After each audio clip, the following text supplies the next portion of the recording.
사람이 내게 말하기를 여호와의 집에 올라가자 할 때에 내가 기뻐하였도다. 예루살렘아 우리 발이 내 성문 안에 섰도다. 예루살렘아 너는 잘 짜여진 성읍과 같이 건설되었도다. 지파들 곧 여호와의 지파들이 여호와의 이름에 감사하려고 이스라엘의 전례대로 그리로 올라가는도다. 거기에 심판의 보좌를 두셨으니 곧 다윗의 집의 보좌로다. 예루살렘을 위하여 평안을 구하라. 예루살렘을 사랑한 자는 형통하리로다. 내 성 안에는 평안이 있고 내 궁중에는 형통함이 있을지어다. 내가 내 형제와 친구를 위하여 이제 말하리니 내 가운데에 평안이 있을지어다. 여호와 우리 하나님의 집을 위하여 내가 너를 위하여 복을 구하리로다. 하나님의 말씀입니다. 하나님께 감사합니다. 구약의 이스라엘은 율법에 따라 1년에 3차례 절기를 지켜야 했습니다. 무교절, 칠칠절, 수장절을 지켜서 예루살렘으로 나아가 하나님께 예배해야 됐습니다. 이 모든 세 개의 절기들은 하나님께서 베푸신 은혜를 상기하고 그 은혜에 대한 감사를 올려드리는 시간이었습니다. 무교절의 경우 애굽에서 노예 생활을 구원하여 주신 것에 대한 감사를 올려드리는 것이었으며, 칠칠절은 처음 익은 곡식에 대한 감사를 올려드리는 절기였고, 수장절은 가을 거지를 마치고 모든 알곡들을 다 창고에 모아들인 후에 드리는 감사의 절기였습니다. 따라서 이 모든 절기들은 그들이 타의에 의해서 어쩔 수 없이 행해지는 절기가 아니라, 또는 하나님께 복을 받기 위해서 나가는 절기가 아니라 하나님께서 이미 그들에게 베풀어 주신 복들을 헤아려 보며 감사와 찬양을 올려드리는 시간이었습니다. 그는 이 절기에 맞춰 예루살렘을 향해 나아가는 신자의 발걸음이 얼마나 가벼웠을까요? 그리고 그 마음에는 얼마나 큰 기쁨이 자리하고 있었을까요? 오늘 시편 본문은 예루살렘을 향해 걸어가는 신자의 기쁨이 담겨 있고, 또 예루살렘에 도착한 후에 고백하는 찬양과 축복의 기원이 나타나고 있습니다.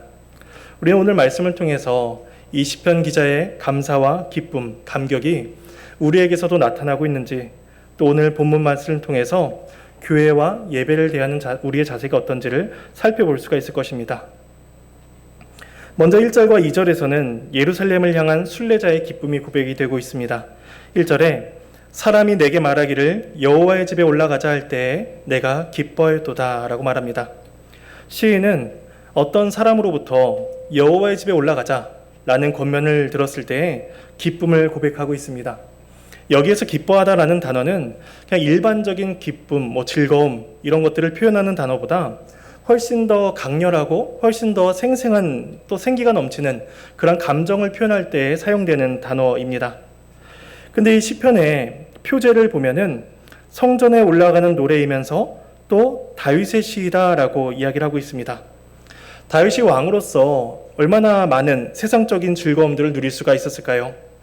아마도 그가 가진 돈과 권력을 사용한다면 그는 매일같이 새로운 즐거움들을 경험할 수가 있었을 것입니다.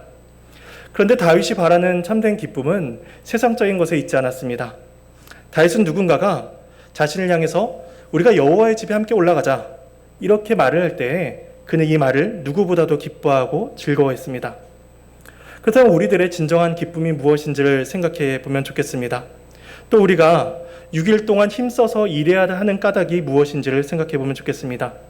오늘 본문 1절은 그에 대한 답을 주고 있습니다. 여호와의 집에 올라가야 한다는 것입니다. 여호와의 집에 올라가기 때문에 크게 기뻐할 수 있고, 여호와의 집에 올라가야 하기 때문에 6일 동안 힘써서 일을 할 수가 있는 것입니다. 그러니 우리는 어떤 것에 우리가 기쁨을 누리고 있는지, 또 우리가 어떤 것에 기대감을 가지고 있는지 우리 자신을 살펴봐야만 합니다. 보통 직장인들에게 가장 기쁜 날은 금요일입니다. 사람들은 금요일 밤이 되면 일주일간 쌓아온 그런 스트레스를 다 풀려고 합니다. 오죽하면 금요일 밤을 불타는 금요일, 그래서 불금이라고까지 표현을 합니다. 사람들은 그 불금이 직장 생활의 유일한 기쁨이며 유일한 위안이라고 생각하면서 속히 금요일 밤이 되기를 기다립니다. 이처럼 무엇인가를 기다린다는 것은 그 사람이 진짜로 기뻐하고 그 사람이 진짜로 기대하는 것이 무엇인지를 생각하게 합니다. 그렇다면 기독교인들에게, 그리스도인들의 가장 기쁜 날은 언제가 될까요? 아마도 토요일 밤이 제일 기대되고 설레는 밤이 되어야 할 것입니다. 어린아이들이 우리가 어렸을 때 소풍을 가는 전날을 생각하면 어린아이들은 그 소풍 전날 설레어서 잠을 들지 못합니다. 그래서 뒤척이다 겨우 잠이 들어도 아무리 늦게 잠이 들어도 그 다음날 소풍이 가는 날이면 이른 아침에 눈을 번쩍 뜨면서 그렇게 일어납니다. 이처럼 예배에 대한 기대와 기쁨, 즐거움이 우리 안에 가득해야만 한다는 것입니다. 1절에서 여호와의 집은 예루살렘 성전을 가리킵니다. 예루살렘 성전은 하나님께서 임재하시는 곳이며 하나님의 영광이 거하는 곳이기도 합니다. 그런데 다윗은 이곳을 단순히 성전이라고 표현하고 있지 않고 여호와의 집이다라고 부릅니다. 집에는 가장과 가족 구성원이 존재합니다. 그리고 그 집은 가족을 보호하고 양육하는 공간으로서 활동을 합니다. 이 성전이 여호와의 집이다라고 불리고 있는 까닭은 하나님께서 그 집의 주인이 되어주시고 우리는 그 집의 자녀가 되기 때문입니다. 그리고 하나님께서는 그 자녀들인 우리들을 양육하시고 보호하십니다. 그러니까 신자들은 하나님의 집에 들어가서 하나님께서 우리의 아버지가 되시고 우리는 그분의 자녀가 된다는 것을 확인합니다. 그리고 그 안에 거하는 우리를 세상에 어떤 것도 해하지 못한다는 사실을 우리는 그 여호와의 집에 들어갈 때마다 확인을 하게 됩니다. 그러니 수고와 슬픔뿐인 인생을 살아가는 신자들에게 하나님의 집보다 더 안전하고 더 즐거운 곳이 어디에 있을까요?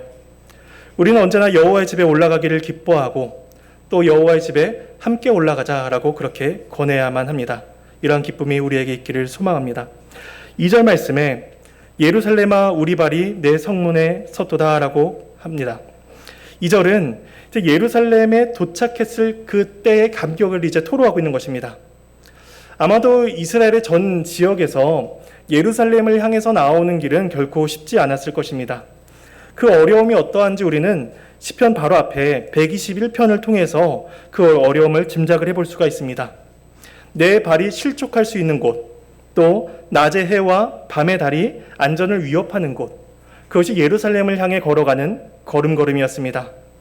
근데 그 모든 고난의 길을 다 거치고 나서 이제 예루살렘 성 안에 발을 들이면서 지금 외치고 있는 것입니다. 예루살렘아, 우리의 발이 너희 성문에 섰도다. 우리가 이곳에 도착했다. 라는 그러한 기쁨과 감격을 토로하고 있는 것입니다. 이 시편 기자가 성 안에 들어올 때 감격하는 이유를 우리는 두 가지 정도로 생각해 볼 수가 있습니다. 하나는 그가 고난의 길을 다 지나왔기 때문입니다. 물론 우리가 아무런 어려움 없이 평탄한 길, 안전한 길을 왔다고 하더라도 큰 감사를 고백을 할 수가 있습니다.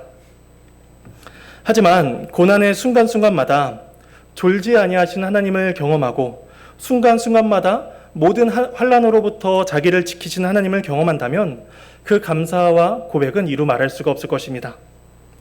그리고 또 한 가지 감사를 고백하는 이유는 그가 앞서 경험한 고난보다 더 큰 기쁨과 즐거움이 그를 기다리고 있기 때문입니다. 하나님은 고난 당한 그만큼의 위로만을 채워주시지 않습니다. 하나님의 위로는 언제나 우리가 받은 고난보다 훨씬 더 차고 넘치는 것으로서 채워주십니다. 그래서 사도 바울은 말씀하기를 현재의 고난은 장차 우리에게 나타날 영광과 비교할 수 없도다라고 그렇게 로마서에서 고백을 하기도 합니다.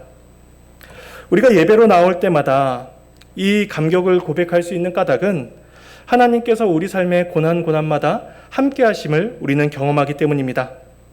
그래서 우리는 예배당에 나올 때마다 삶의 슬픔과 아픔, 좌절보다 그것보다 더 큰 영광과 기쁨을 우리는 소망하고 또 그것보다 더 큰 위로를 경험하게 됩니다.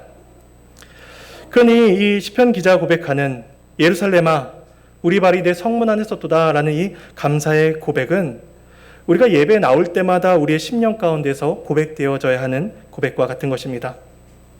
그 두 번째 단락은 3절에서 5절까지의 말씀입니다. 이 단락에서는 예루살렘을 향한 찬양이 이어지는데 여기에서 시인은 세 가지를 보면서 찬양을 이어갑니다.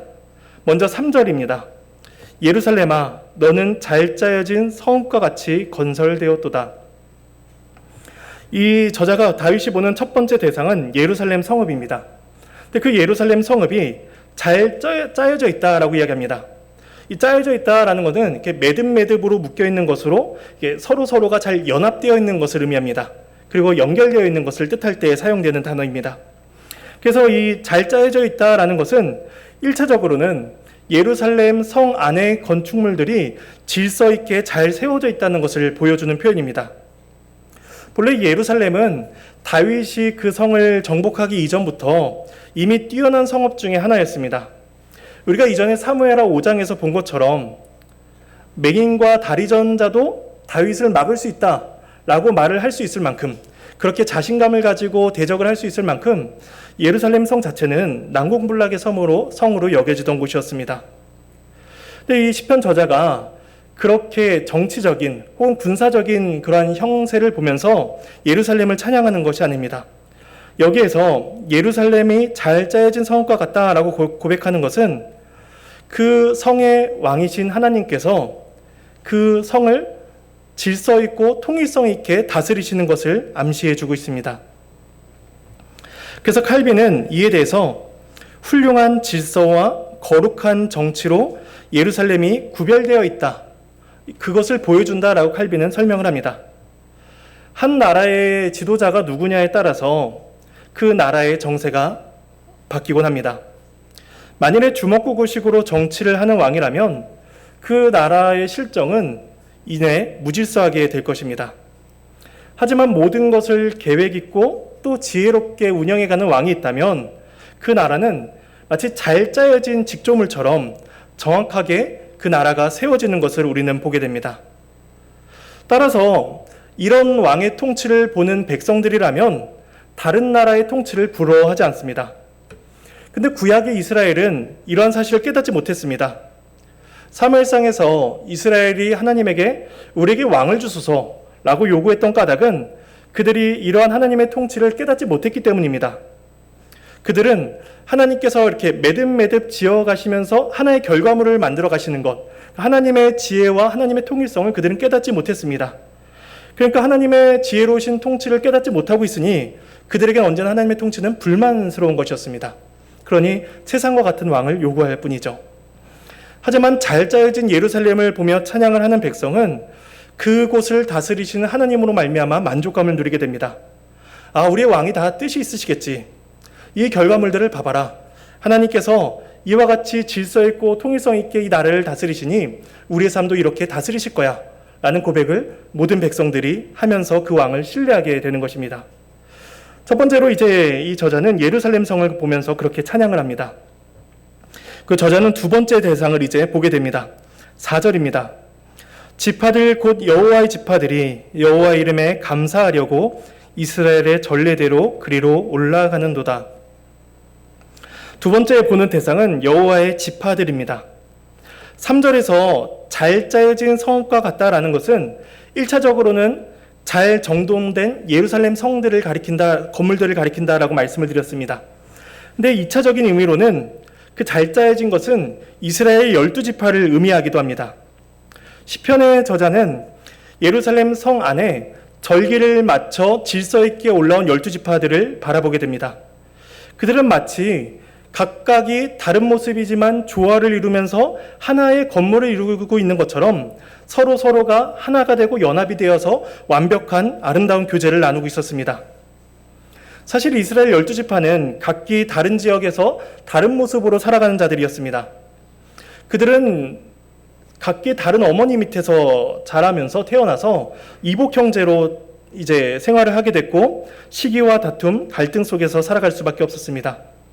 그런데 그랬던 자들이 절기 때마다 예루살렘을 중심으로 모여 예배하면서 자신들이 하나님의 하나된 백성이구나를 확인하고 한 가족이구나를 확인할 수가 있었던 것입니다. 그러니까 우리도 교회로 나올 때마다 이 사실을 확인해야만 하는 것입니다. 모든 성도들이 똑같은 수준으로 살 수는 없습니다. 사람들의 경제적인 수준은 다 다르고 살아온 문화나 성질의 차이가 다를 수밖에 없습니다. 하지만 그런 모든 차이들이 교회로 나올 때 차이와 갈등으로 나타나는 것이 아니라 잘 짜여진 예루살렘과 같은 그러한 통일성과 질서를 발견하게 되는 것입니다. 각자의 삶은 제각기 다르지만 하나님께서 우리를 그리스도의 보혈 아래에서 한 가족으로 한 지체로 삼으셨구나를 우리는 고백을 하게 되는 것입니다. 따라서 이 중심에는 언제나 성전이 존재하게 됩니다. 출애굽하여 가나안 땅을 향해 가는 이스라엘에게 하나님께서는 늘 언약궤가 중심이 되어야 된다는 것을 가르쳐 주셨습니다. 그래서 그들은 진을 칠 때에도 언약궤를 중심으로 동서남북 진을 쳤고, 또 행진을 할 때도 언약궤를 중심에 두고 앞으로 행진을 향해 나아갔습니다.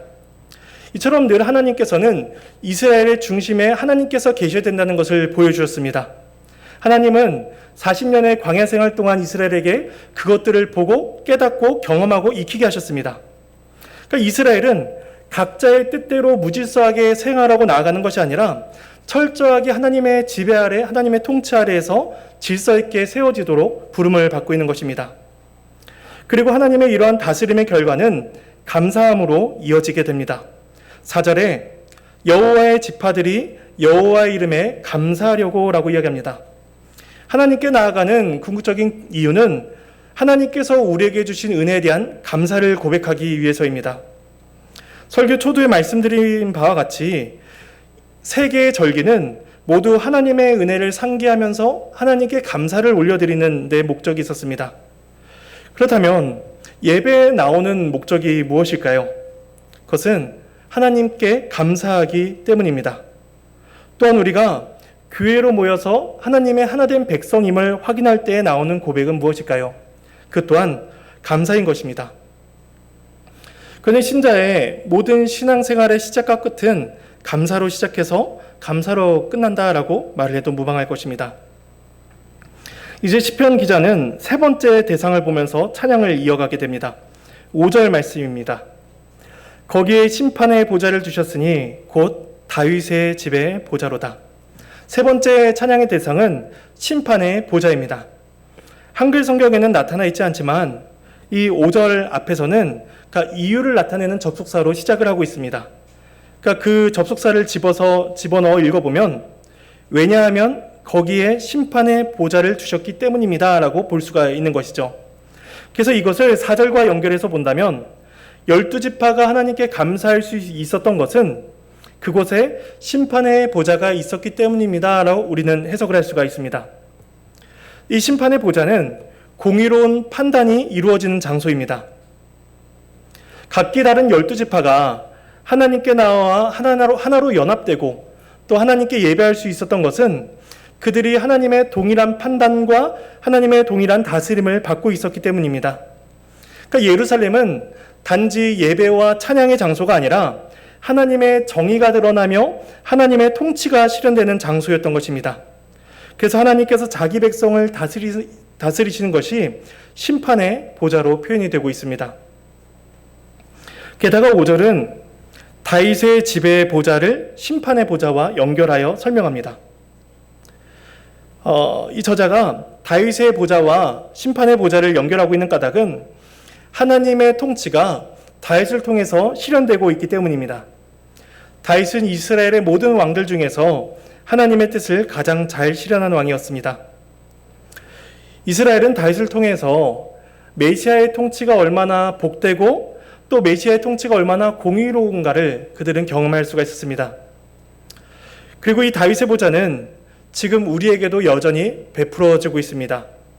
메시아이신 그리스도께서 우리에게 그 완전한 공의를 실현시켜 주시며 우리에게 그 통치를 나타내 보이고 계신 것입니다. 그렇다면 그리스도께서 우리를 어떻게 다스리실까요? 그것은 바로 말씀을 통해서입니다. 하나님께서는 교회를 통해 말씀의 통치가 실현되게 하셨습니다. 이 선포되는 말씀이, 설교 말씀이 권위를 갖는 까닭은 이 말씀 안에 사법적이거나 혹은 행정적인 권위가 있기 때문이 아닙니다. 그 안에 하나님의 공의로운 판단과 그 하나님의 심판의 보좌가 담겨있기 때문에 말씀 자체가 권위를 갖습니다. 이 말씀은 악한 자에게는 공의의 심판으로서 선언되며 회개하고 돌이키는 자에게는 구원의 은혜로서 베풀어지게 됩니다. 우리는 모두 다 그 심판의 보좌 앞으로 부름을 받고 있습니다. 근데 우리는 그 보좌 앞에 나아갈 때 결코 두려워하지 않습니다.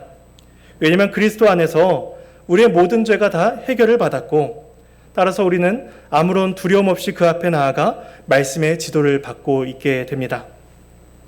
그래서 예루살렘이 중심이 되어야 한다는 것, 또 교회가 중심이 되어야 한다는 것은 결국 신자가 하나님의 말씀에 온전한 지배를 받아야 된다는 것을 의미합니다.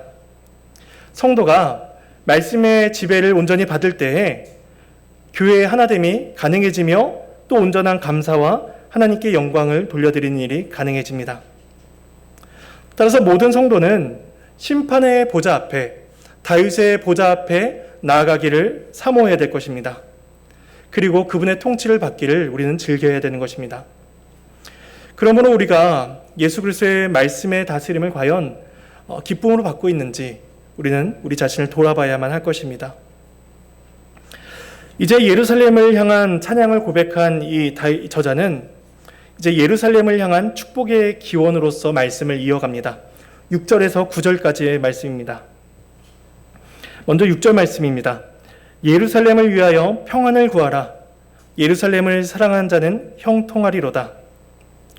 시편 기자는 예배의 중심지인 예루살렘의 평안을 구하라 라고 말씀하고 있는데 이 6절 말씀은 음성학적인 유사성을 가지고 있습니다.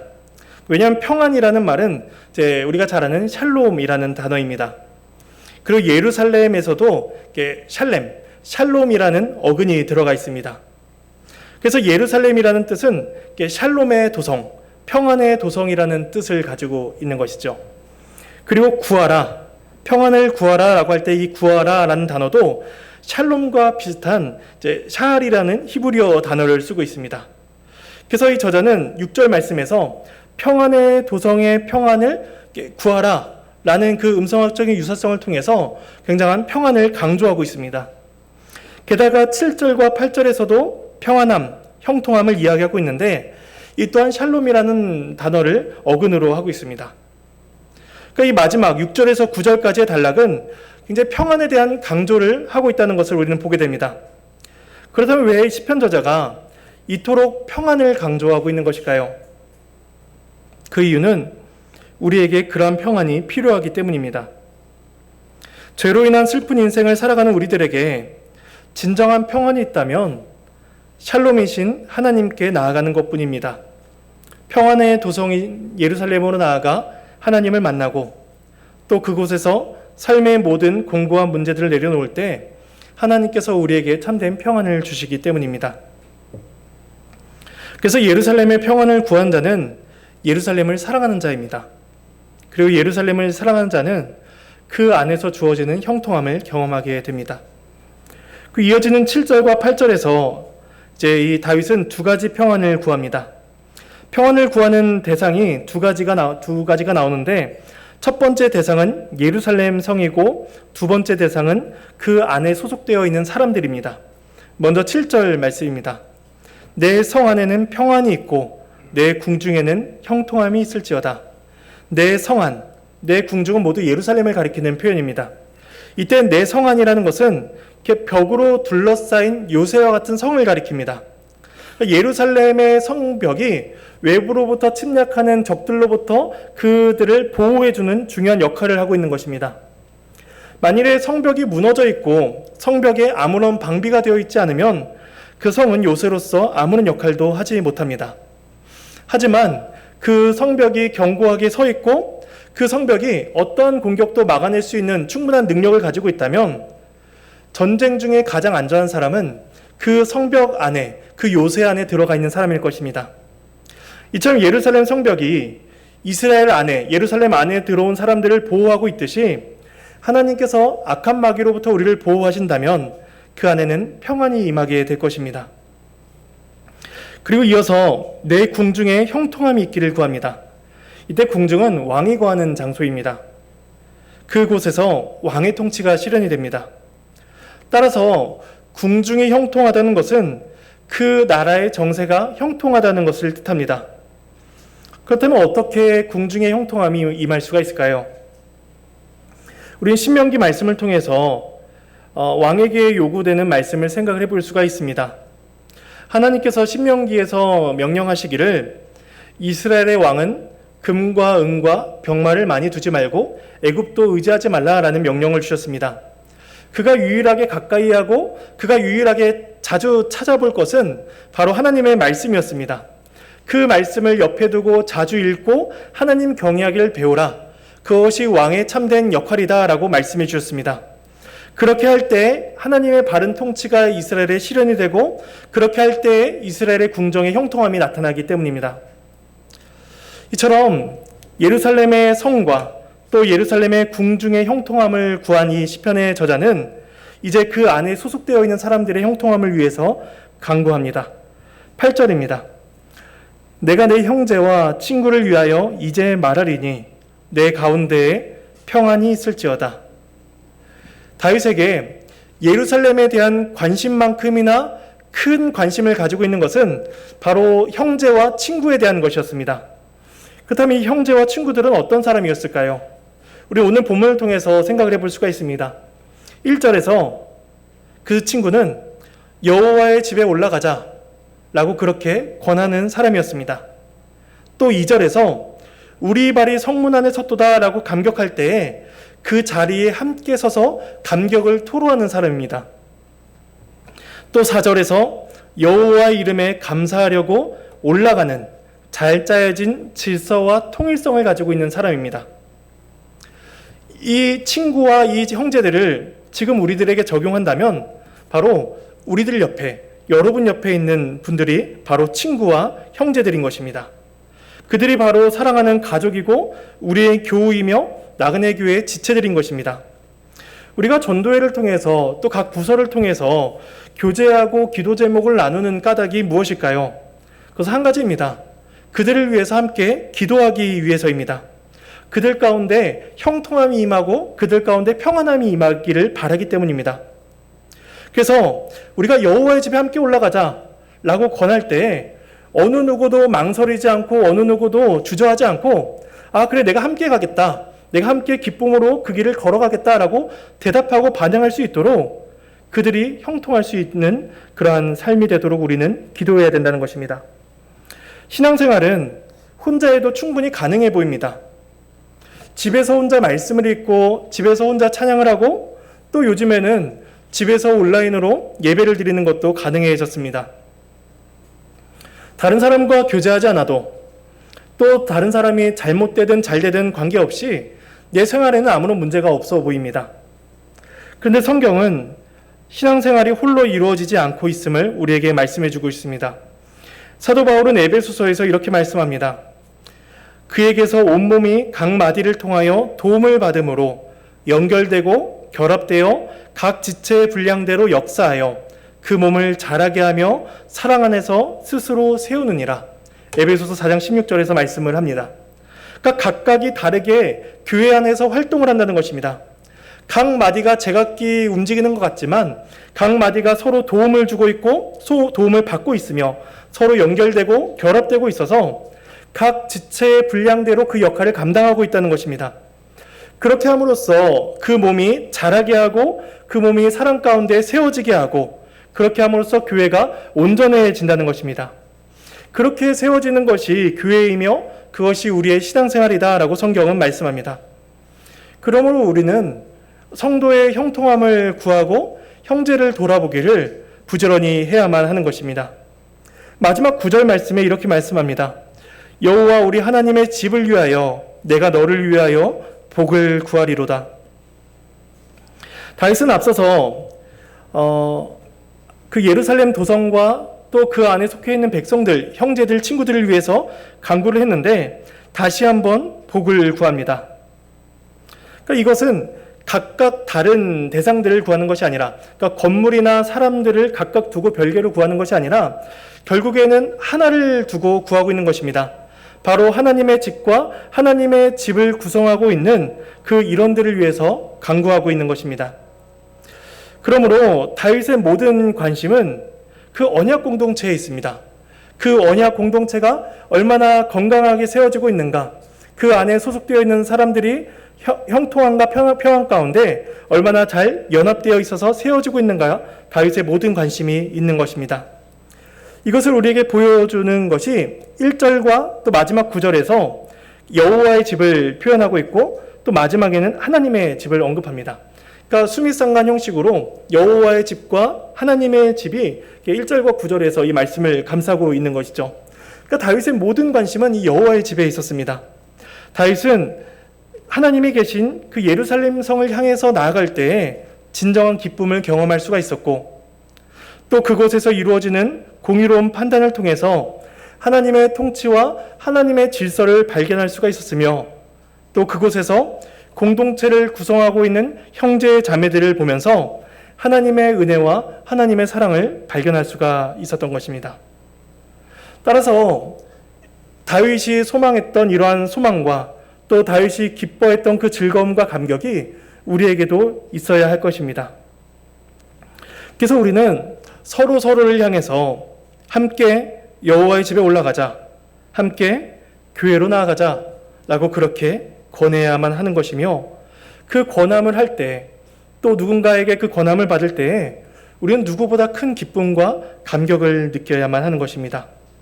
또한 말씀을 통해서 주어지는 하나님의 통치와 하나님 나라의 평안을 우리는 소망하고 그 안에서 하나님의 선하신 손길들을 발견할 수가 있어야 하는 것입니다.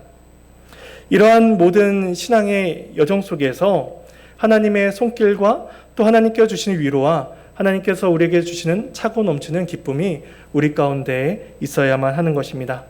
이러한 복된 신앙의 여정이 우리 개인의 삶 가운데 또 우리 모든 교회 공동체 안에 충만히 넘치기를 간절히 소망합니다. 우리 함께 찬송하시겠습니다.